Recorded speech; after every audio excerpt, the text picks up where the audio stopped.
folks, it is time for our first featured segment of the evening, the Farm and Fun Time Heirloom Recipe segment.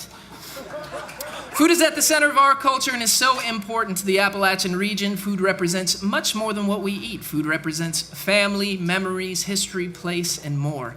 For this month's segment, we have a very special segment presented by one of the crowd favorites right here at Gray Fox, the Gibson brothers.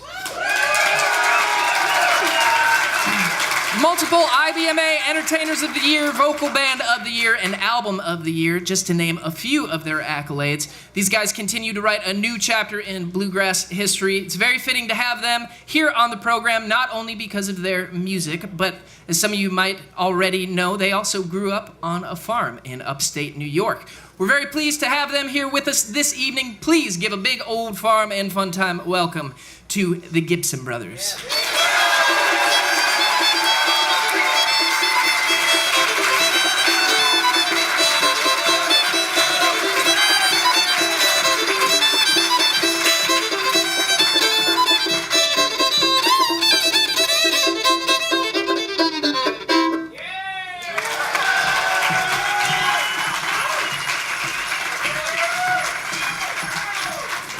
We're mixed up. We're supposed to be the other way. We're so used to standing. How is everybody doing? We're the Gibson brothers. And I know Chris mentioned that we grew up on a farm. To be more specific, we grew up on a dairy farm in northern New York State. And for anybody who's from northern New York that might be here, you'd probably agree with me that while the seasons are really short, meaning that there's one season that's short, which is the summertime, it tends to put a lot of pressure on a farmer to get his crops in. And I'm getting to our recipe, but so it felt like the whole summer, which was like 2 weeks long, was spent putting hay in a barn. And in weather like this, it was really hot and just sweaty work, wasn't it? Yes. Yeah. Just sweaty work. And so we would spend, before we were musicians, we were farm kids, and then farmers, and we'd put hay in the barn, and you'd think you were all finished with all that hot, sweaty work when you closed the barn door. Like the hay mow was full, all the hay was in, you thought you were all set, you were good to go, and then your father would mention the fact that, we're gonna go to the woods to pick blackberries in August, which by the way is no cooler than July. And he would say, if you don't pick blackberries, you're not going to get a pie. And it was what we all did. We'd go to the woods together as a family, Eric included. Because Eric liked that pie. We'd go there, and the woods are an awful place to go. Has anyone been to the woods in the summertime? It's awful. Well, at least where the blackberries are, number one, you have the woods, which it's just hard to see anything in there.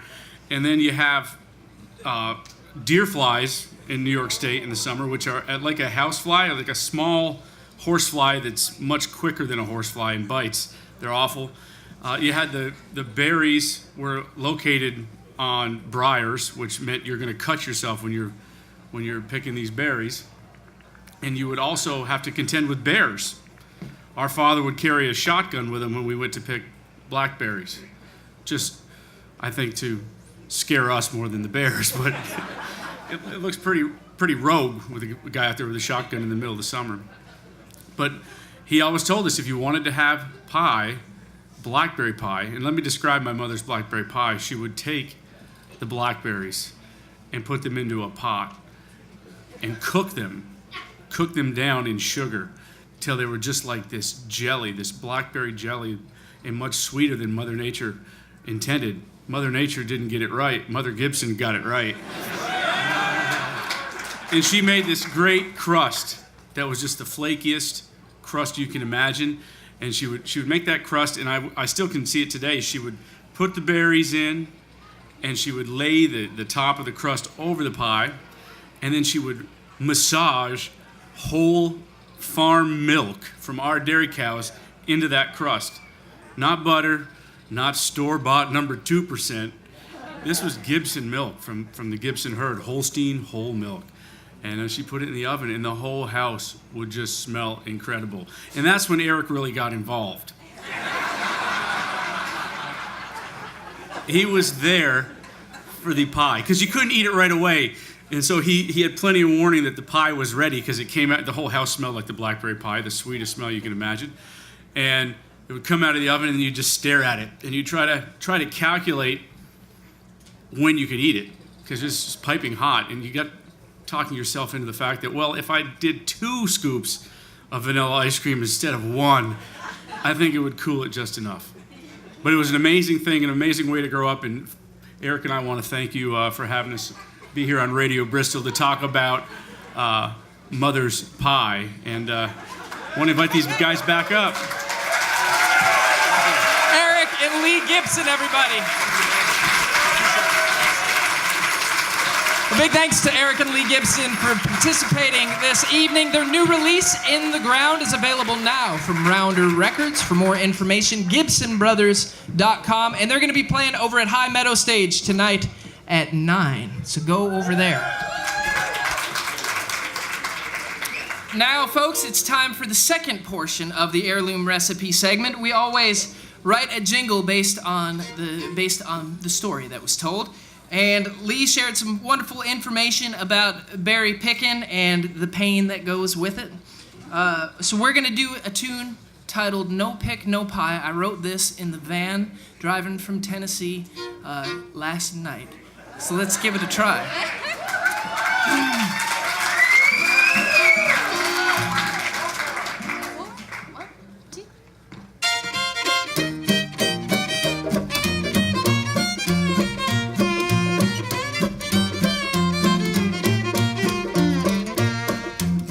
Mama said it's time for pie. I used to shout, oh me, oh my. But now I only whine and sigh. And here's the reason why.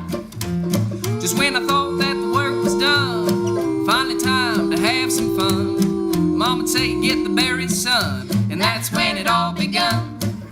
Nobody wants to pick, everybody wants some pie. Lord, I'm sick of it, and here's the reason why. Pie sweet and it can't be. Used to be my favorite treat, but picking berries not so neat. Prick my fingers and stain my feet. I hang my head and out I'd go, but after 100 quarts or so, I said I'm through picking all alone, and I ain't gonna do it no more.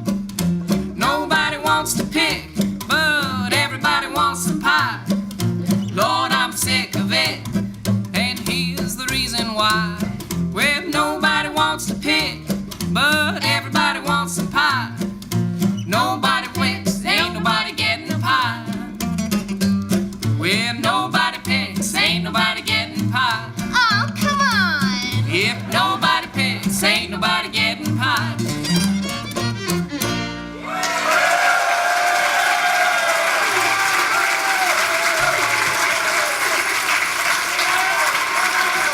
A huge thanks to the Gibson brothers. Now I can relax. This is the portion of the show that always makes me the most nervous, because we got through it. Thank you.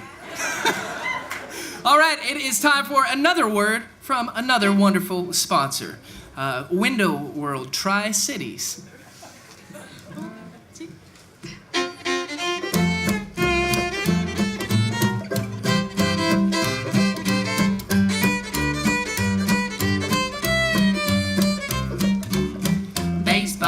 Double hung sliders, Window World, they're your window providers. Their selection, it just keeps getting wider on bays, bows, double hung and sliders. Yes, for bays, bows, double hung and sliders. It's Window World, where all their products are custom built and American made. For free in-home consultation, windowworldtricities.com. Bays, bows, double hung and sliders, Window World, they're your window provider. Their selection, it just keeps getting wider on bays, bows, double hung and sliders.